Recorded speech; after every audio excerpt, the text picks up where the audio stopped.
Oi, turma. Vamos a mais uma aula nossa aqui de forma remota. E hoje a gente vai falar especificamente sobre rochas sedimentares. Então, aqui tem um exemplo na imagem que vocês estão vendo aí na tela de uma rocha sedimentar que a gente tem aqui no Ceará, que são as nossas falésias, tá? Então, é muito comum nas nossas regiões de praia, vocês já devem ter visto lá em Morro Branco, algumas imagens como essa. Então, essas imagens, esses tipos de rochas são rochas sedimentares. A gente, como sempre, vai começar com os nossos objetivos de aprendizagem. Então, o primeiro objetivo da gente é entender a definição de rocha sedimentar. A seguir é compreender o ciclo de formação das rochas sedimentares, aprender como ocorrem os processos diagenéticos, classificar os tipos de rochas sedimentares quanto à natureza e analisar a importância na engenharia deste tipo de rocha. A primeira pergunta que a gente tem que responder é o que são as rochas sedimentares. Então, tem mais de uma definição. A primeira é que elas são resultados da consolidação de sedimentos, que são partículas minerais que provém de degradação e transporte de rochas que já existiam. E o Chiossi define as rochas sedimentares como aquelas que são formadas de materiais derivados da decomposição e desintegração de qualquer rocha. Ou seja, a rocha sedimentar, ela sempre vai vir de alguma rocha pré-existente, alguma rocha que já existiu, sofre algum processo de decomposição e ou de desintegração, e aí por outros processos forma-se uma nova rocha. A gente tem algumas características gerais desse tipo de rocha. Primeiras são formadas na superfície do planeta e a formação dela está condicionada diretamente a processos superficiais. Então, se vocês lembrarem das rochas ígneas, né, ou magmáticas, desculpa, que a gente conversou na aula passada, elas são formadas nas profundezas da crosta terrestre. Então, são formadas por processos que vêm lá do interior da Terra. As rochas sedimentares não, elas estão ligadas a processos da superfície do planeta. Elas perfazem 5% da crosta terrestre, porém, elas são amplamente espalhadas em uma fina camada sobre as rochas ígneas e metamórficas. Então, em termos de volume, é 5%, mas se a gente fosse considerar a superfície terrestre, se a gente fosse pegar a área, seria o tipo de rocha mais predominante. Existem muitas rochas sedimentares que têm um valor econômico agregado muito alto. Então, a gente tem óleos, gás, minério de cobre, vários tipos de minério que são associados a esse tipo de rocha. Então, são rochas que podem ser muito importantes para a gente na engenharia. Em geral, elas podem possuir estratificação. Então, aqui tem uma imagem, vocês conseguem ver aqui, ó, várias estruturas. Então, essas estruturas, essas delimitações, desculpa, são estratificações, tá? E aí, quando a gente vai para a engenharia, por exemplo, para a construção, se eu precisar escavar esse tipo de rocha, esses planos de estratificação, eles tendem a ser os planos de menor resistência. Então, quando a gente vai fazer um corte de um talude ou uma estrada, se essas estratificações estiverem no sentido de deslizamento, isso pode gerar uma tendência maior de escorregamento. Aí a gente vai ter aqui materiais de proveniência biológica, que a gente inclui aqui carvão, xisto, turva, e são formados em diferentes ambientes de sedimentação. Aí a gente tem lagoa, deserto, rio, plataforma continental, ou seja, esse tipo de rocha pode ser formado em diversos ambientes da superfície terrestre. A gente tem algumas áreas, algumas regiões onde ocorre vários tipos de rochas sedimentares ou várias rochas sedimentares. Essas regiões, elas são chamadas de bacias sedimentares. Aqui é um exemplo, lá em São Paulo, tá? Chamada a Bacia do Paraná. É uma bacia sedimentar. Vejam, aqui existem granitos, guinais, são rochas ígneas e metamórficas. E nessa depressão aqui, vejam que existem vários tipos de rochas sedimentares. Então, a gente tem arenitos, folhelos. Nesse caso aqui, esses processos, lembrem-se sempre, são processos de milhões e milhões de anos, tá? Então, aqui, cada camada dessa foi se formando ao longo do tempo. Então, primeiro é formada uma camada, depois é formada outra, processos de milhões de anos. Então, essa deposição ela vai acontecendo e aí você pode trazer vários tipos de sedimentos diferentes. A gente tem vários ambientes de sedimentação, então até falei um pouquinho agora anteriormente.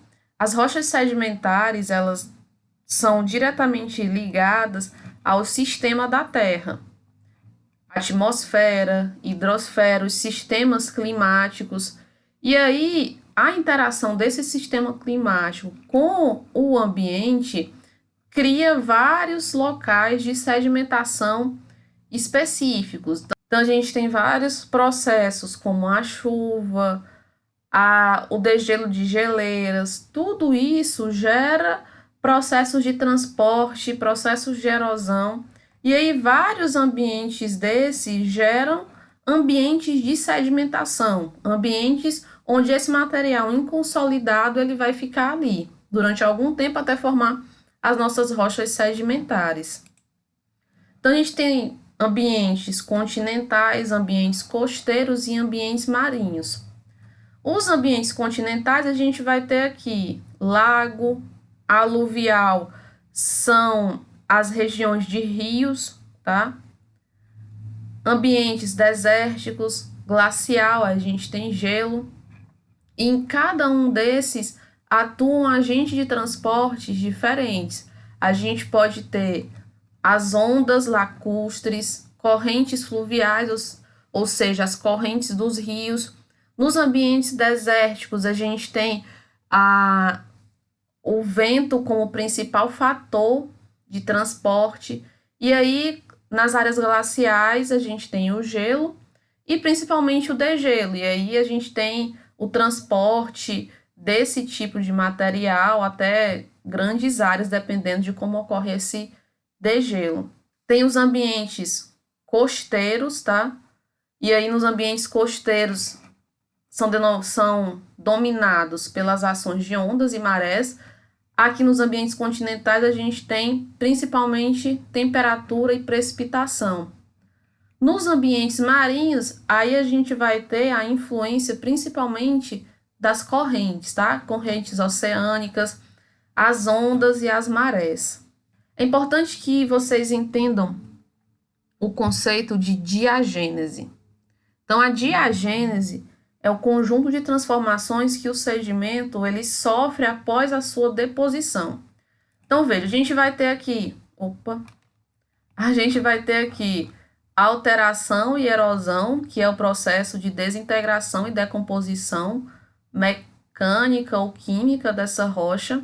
A gente tem o processo de transporte e a gente tem o processo de sedimentação.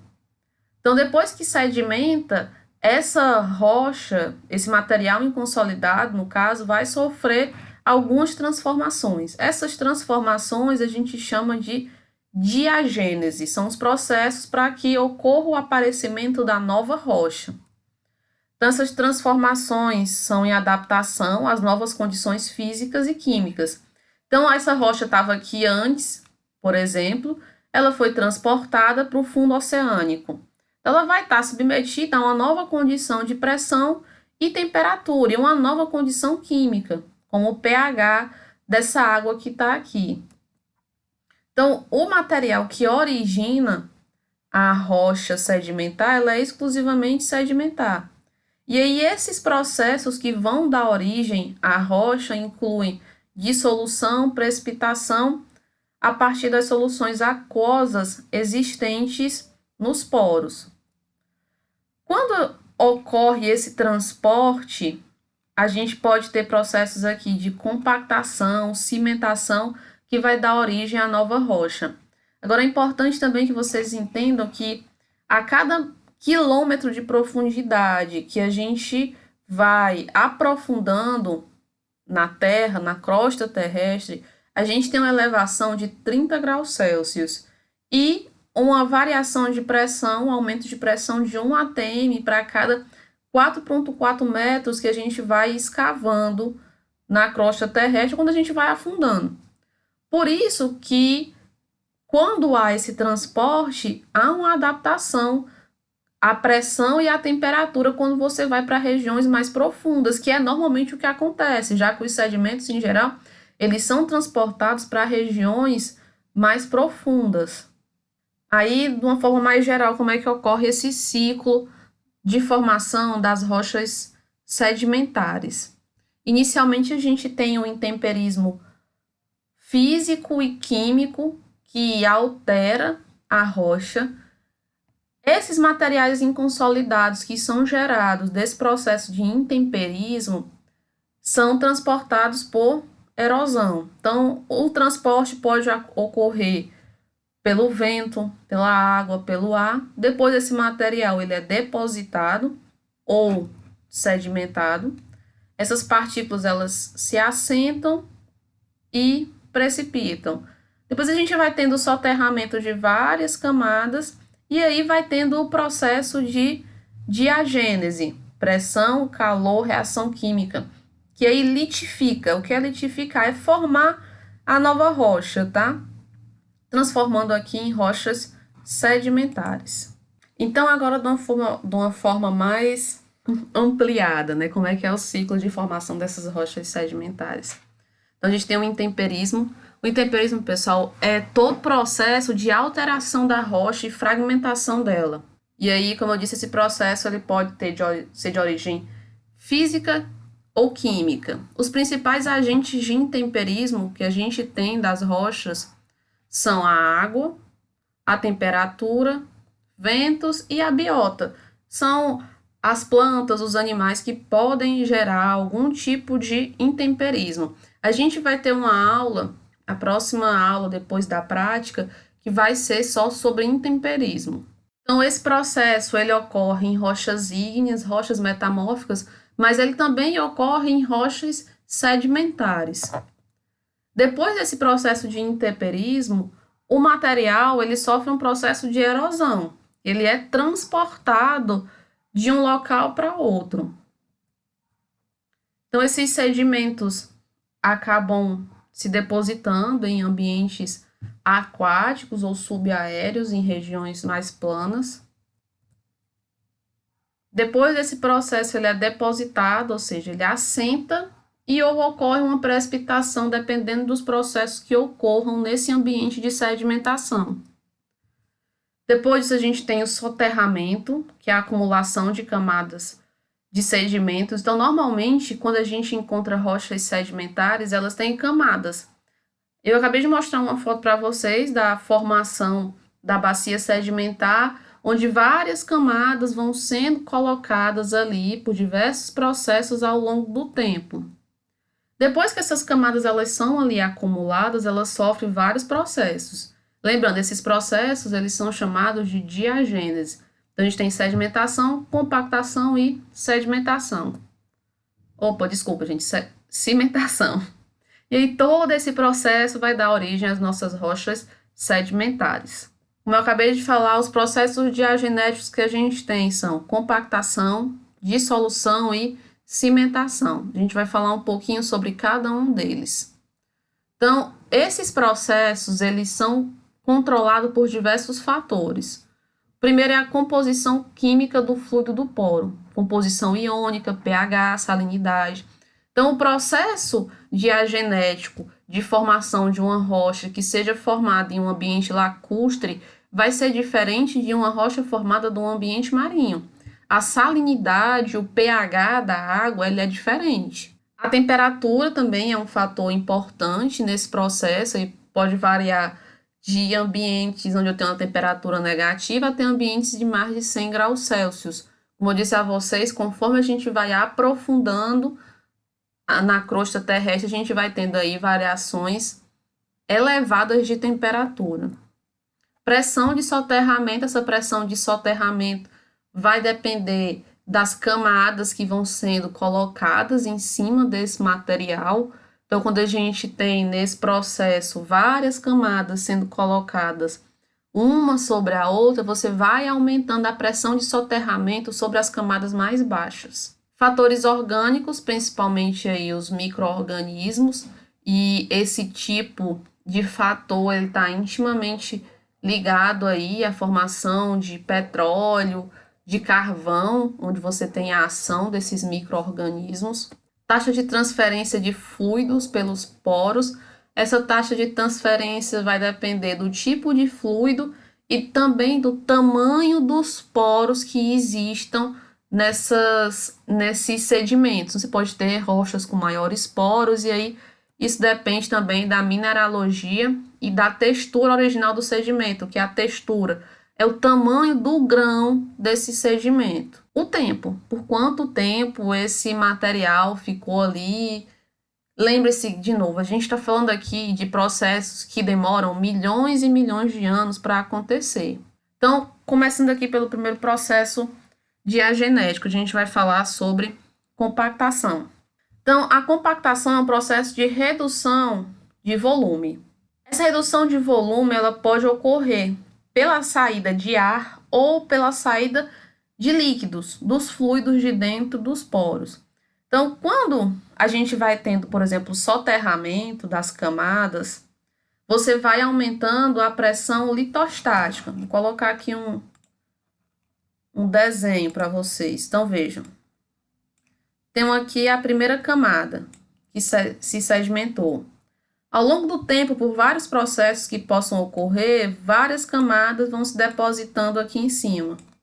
Então, essas camadas de cima fazem com que aqui embaixo e nas camadas mais profundas, você vá aumentando a pressão. Essa pressão das camadas que vão ficando aqui em cima, a gente chama de pressão litostática.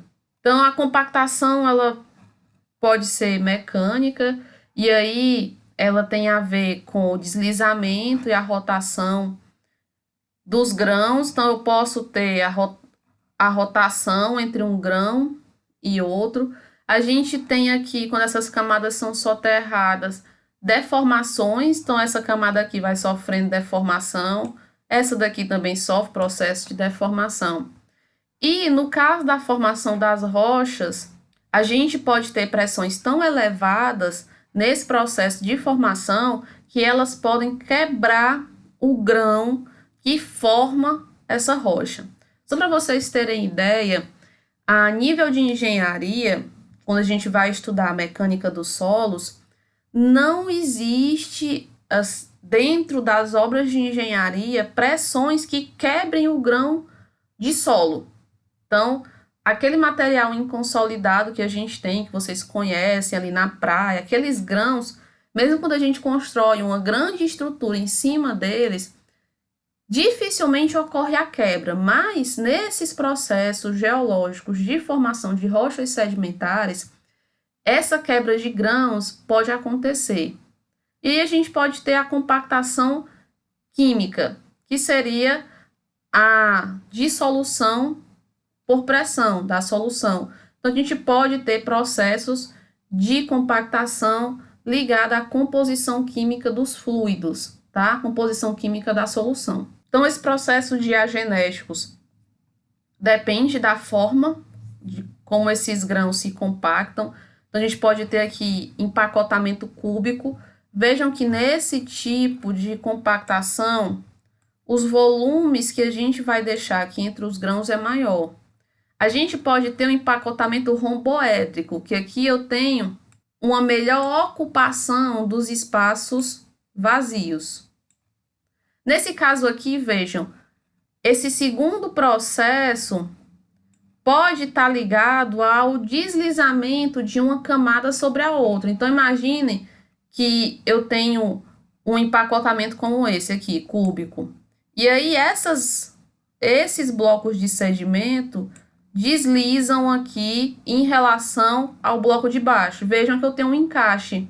Então, isso vai depender do tipo de sedimento que você tem, dos processos que podem ocorrer na formação desse sedimento. Então, eu posso ter uma formação de deposição que deixe os meus grãos nesse formato cúbico, ou eu posso ter um empacotamento romboédrico que vai gerar essa menor quantidade de volume de vazios. Próximo processo, processo diagenético, dissolução. Então, a dissolução diagenética tem como fator principal se vai existir ou não a pressão, tá? Então, quando você tem um processo sem pressão, ele ocorre pela percolação de fluidos pelo material depositado. Então, eu tenho aqui o material depositado, podendo ou não ocorrer reações químicas entre a solução e os minerais depositados. Veja, quando a gente vai para a química, ou quando vocês forem estudar contaminação de solo, contaminação de água, vocês vão ver que existem processos que dependem das concentrações químicas.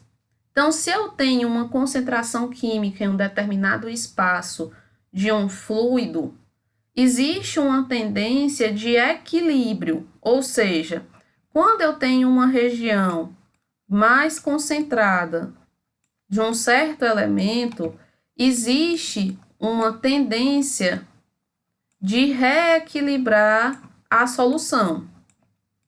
Então, vejam, esse é um processo que ocorreria sem pressão, simplesmente por uma diferença de concentração química. E aí, esse processo gera um fluxo de contaminante, ou nesse caso aqui, de um certo elemento químico que possa gerar uma reação para formar uma nova rocha sedimentar. E existe também a dissolução sob pressão, que também é chamada de compactação química, tá? Pode ocorrer em vários tipos de feição e depende da escala do material analisado. Em escala granulométrica, conforme a gente vai aumentando o grau de soterramento, os grãos passam a ter contatos pontuais, planares, côncavos, convexos e saturados. Ou seja, conforme você vai aumentando a pressão, você acaba diminuindo esses vazios.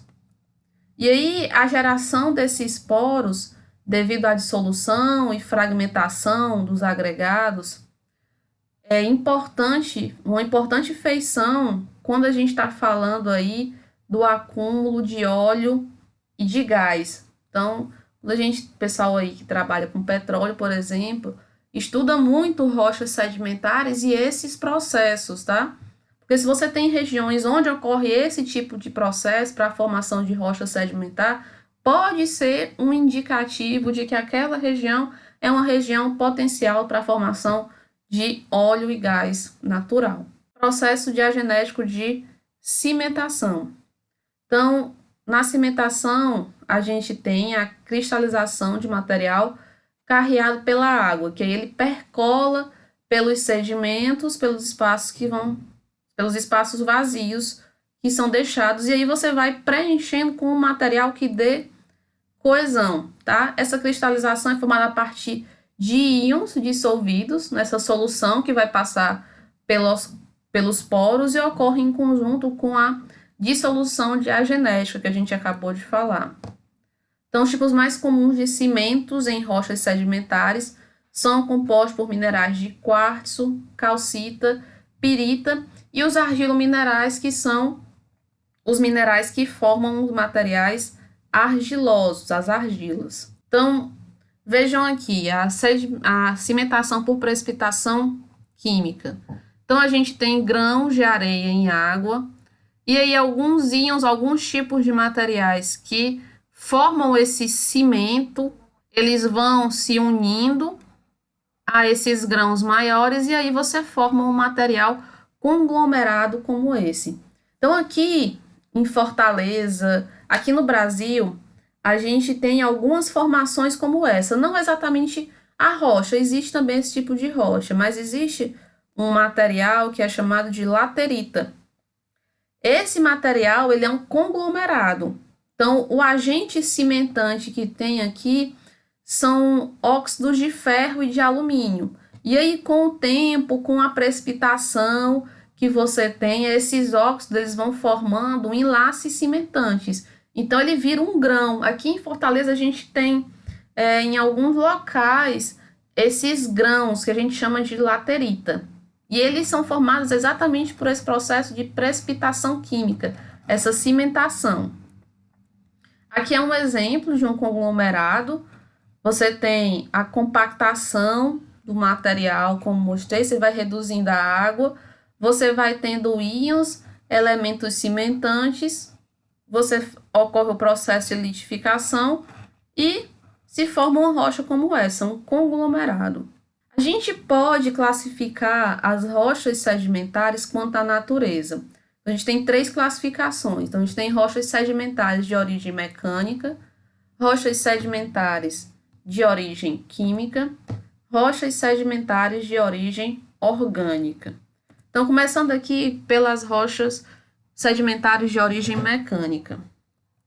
Então, elas são chamadas também de clásticas ou dendríticas. São originadas do transporte por meio da ação conjunta ou separada, tá?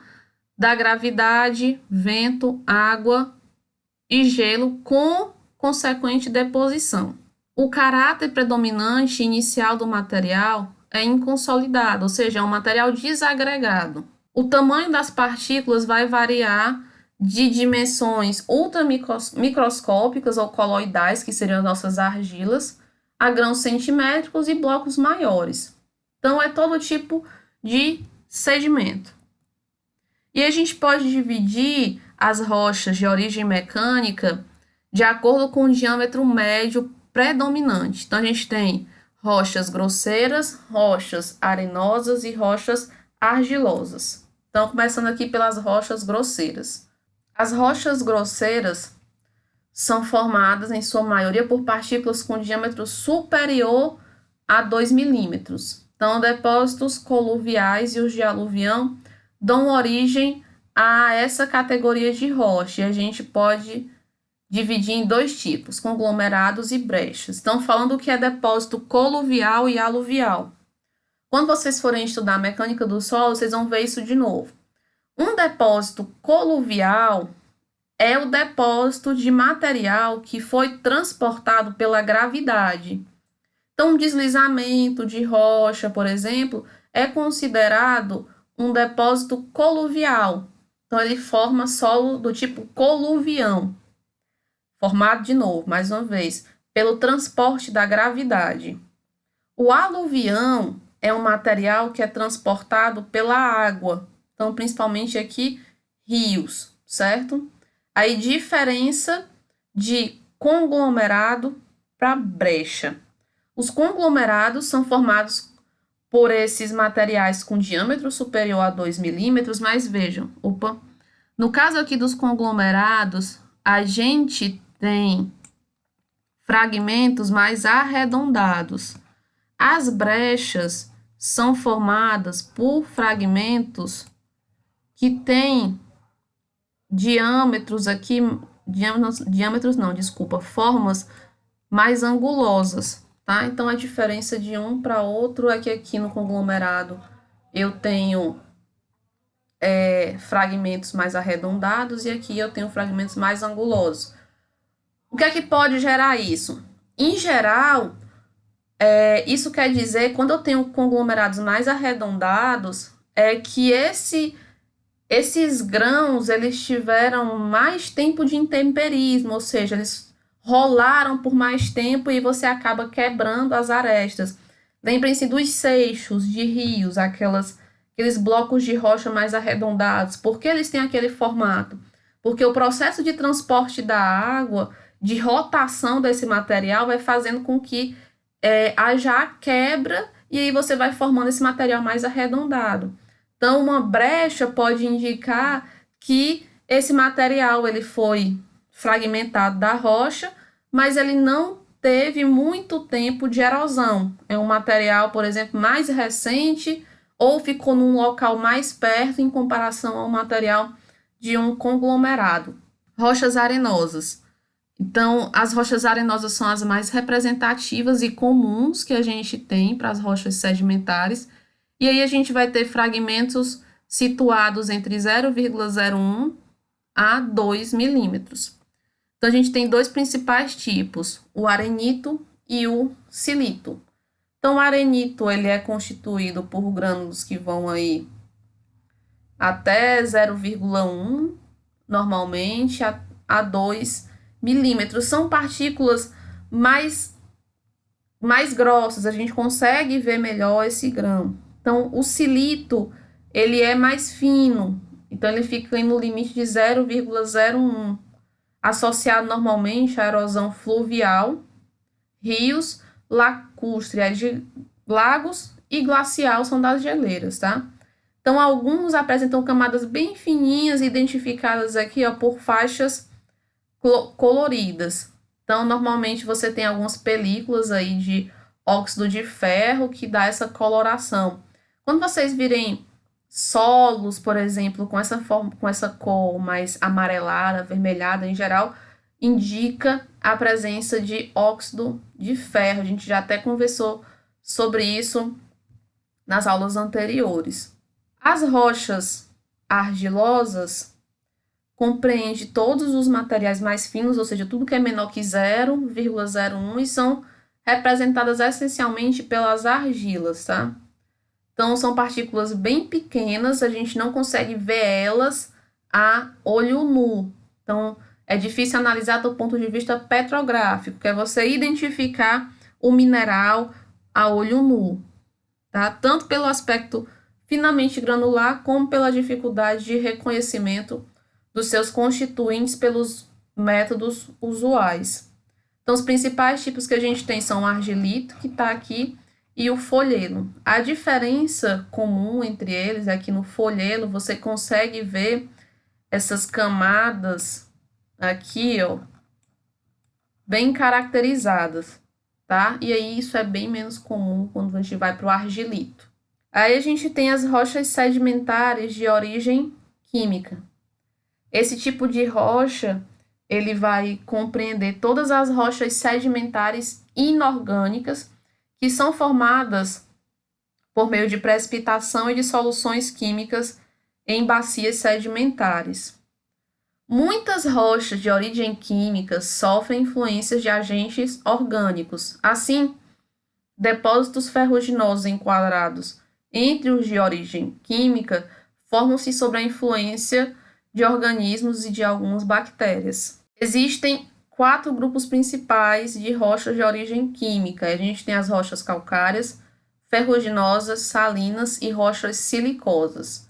Então, começando aqui pelas rochas calcárias.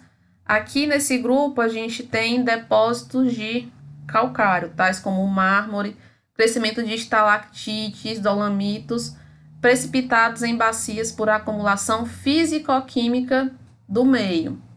Rochas ferruginosas.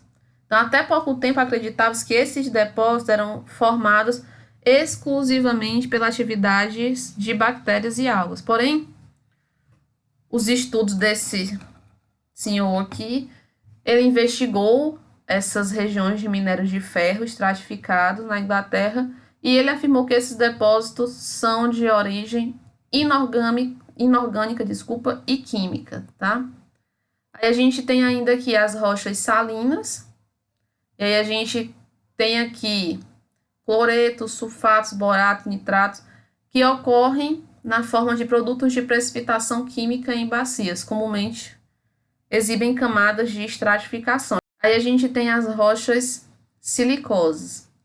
São incluídas nessa categoria as rochas formadas a partir da precipitação de soluções, onde a gente tem a sílica como constituinte dominante. Aí aqui inclui-se o sílex de origem química.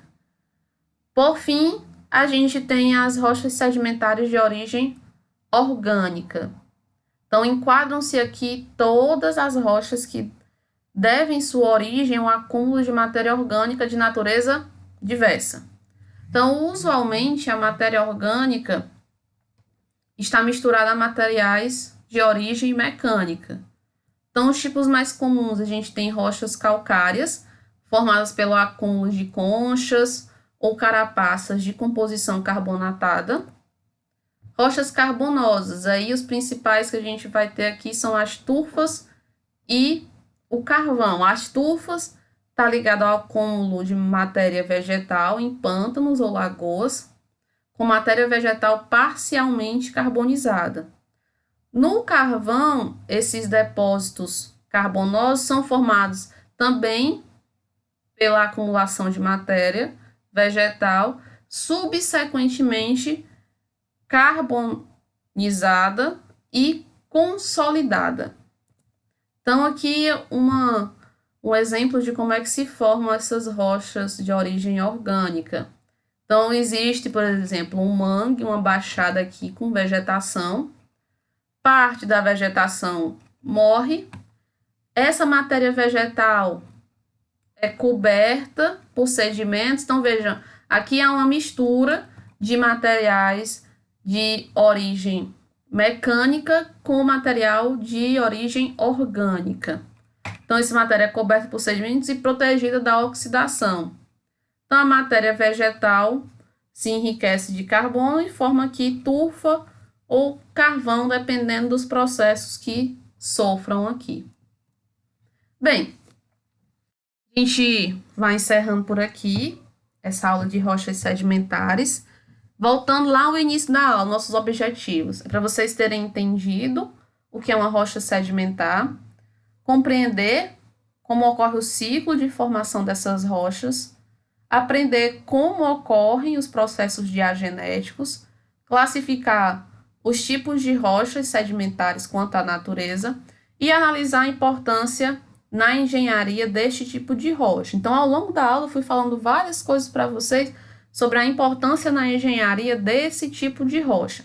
Então, até aqui é para vocês terem atingido esses objetivos. De novo, se não entenderam, deem uma olhada em alguma parte que ficou em dúvida, e aí no nosso encontro síncrono a gente tira as dúvidas. Aqui são material de apoio para essa aula, e aí fiquem atentos sempre aos capítulos que eu vou colocando aqui, para que vocês possam ler esses capítulos e complementar o entendimento através desses materiais. Então, era isso, pessoal.